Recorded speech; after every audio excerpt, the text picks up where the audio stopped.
Perhaps more than anything, this year's US presidential election will be decided here. Almost 2,000 miles of political division along America's southern border, where 250,000 migrants were encountered in December alone, the highest monthly tally on record. A Democrat weakness that threatens to lose them the White House and Congress in November, but for the Republicans, potentially their trump card. We crushed crooked Joe Biden's disastrous open borders bill. Crushed it. The irony is the Republicans had demanded new legislation to shut the border down, but when the Democrats delivered it, they cynically rejected it. The bill is not passed, leaving the crisis in full view and the Democrats desperately needing to come up with a way to shift the narrative. Enter Tom Suozzi, a little-known Democrat just outside of New York City, who last night may have dealt the Democrats just what they need. Let's send a message to our friends running the Congress these days. Stop running around for Trump and start running the country. He was running for Congress in the seat vacated by this man, George Santos. Remember him? The serial fabulist who invented a CV replete with fiction, a high-flying Wall Street past, not true, a tragic tale of how his mother died in the 9/11 attacks, also false, and a proud Jewish heritage. He's not Jewish. As I always joke, I'm Jewish, right?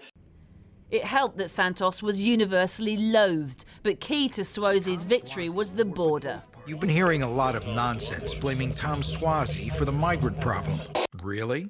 It helped him knock out his Republican rival, taking the seat by 54% to 46%. In a city that's been overrun by illegal migrants coming up from the border, Tom Suozzi could have chosen to avoid the subject, knowing as he did that his party and his president were vulnerable on the issue. Instead, he chose to lean into it and to remind voters that it was Trump-subservient Republicans who were refusing to negotiate. And in so doing, he may have provided the Democrats with a template to use in the general election in November. But that doesn't solve the wider border issue, and Biden's immigration legislation remains dead in the water. And because the Republicans have tied the border to funding for Ukraine and Israel, that funding remains dead in the water too. And Ukraine especially is desperate for funding. Last night it launched a drone attack against this Russian landing vessel off Crimea. A win for Ukraine, but without more US aid, it can't win the war. And a firmly divided House, even with last night's Democratic victory in New York, is still refusing to come to its aid. Now, Israel has launched a barrage of airstrikes on villages across southern Lebanon, killing 4 people, including a woman and her 2 children. 11 people were wounded and the level of damage was described as vast. Israel said it was responding to rocket fire from Lebanon's powerful Hezbollah movement, which hit an army base in a northern city, killing a woman and injuring 8 others. The 2 sides have been exchanging fire since the Hamas attacks 4 months ago. Palestinians have started leaving southern Gaza's main hospital after Israeli forces ordered them to evacuate. Nasser Hospital in Khan Yunis has been isolated for weeks by heavy fighting. Gaza's Hamas-run health ministry said Israeli snipers had surrounded the complex last week and 10 people have been killed there in recent days. People are also starting to leave the southern city of Rafah ahead of Israel's planned assault, which Prime Minister Benjamin Netanyahu says will begin once civilians have been allowed to vacate the area. Well, earlier I spoke to Hamish Young, a senior emergency coordinator from UNICEF who works in Rafah every day. I began by asking him what the situation was like there now. The situation in Rafah now is catastrophic.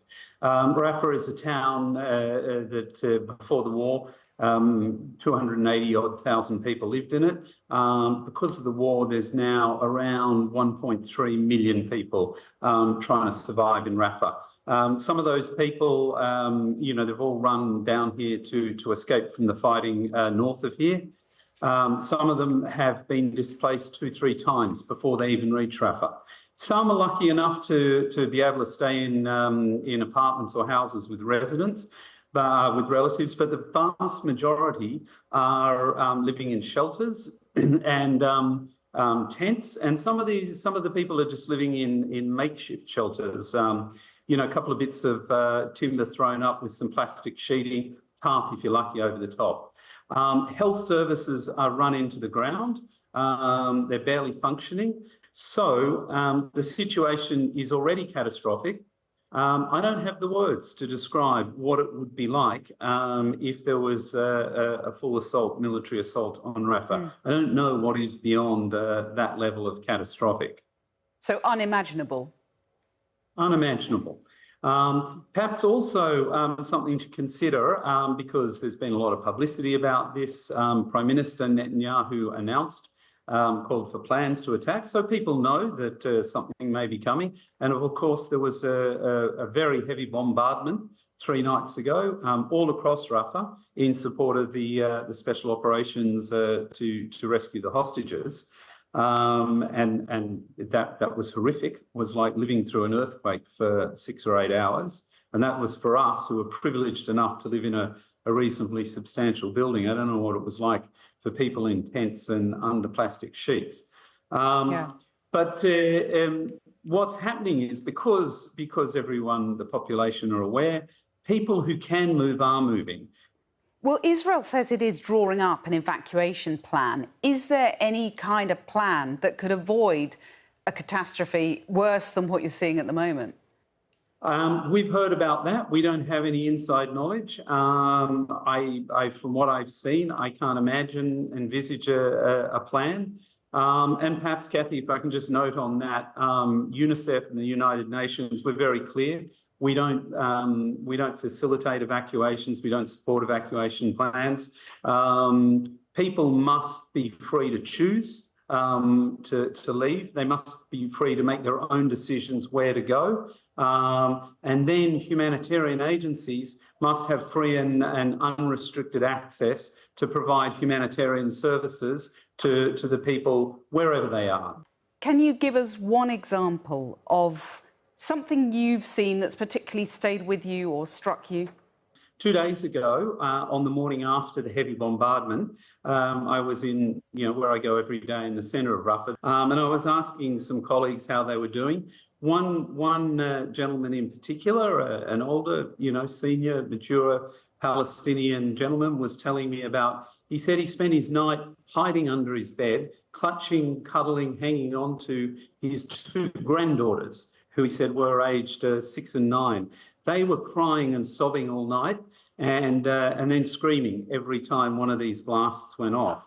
And while he was telling me this story, I mean, he held it together for, about half of it, then he just broke down. He was sobbing uncontrollably while he was telling it. And I think that's really telling of the sense of helplessness that civilians face. When you've got multi-billion-dollar war machine attacking very, very, simple civilian people, it's unfathomable what they're going through. Hamish Young, thank you very much for joining us. Thanks for your time, Kathy.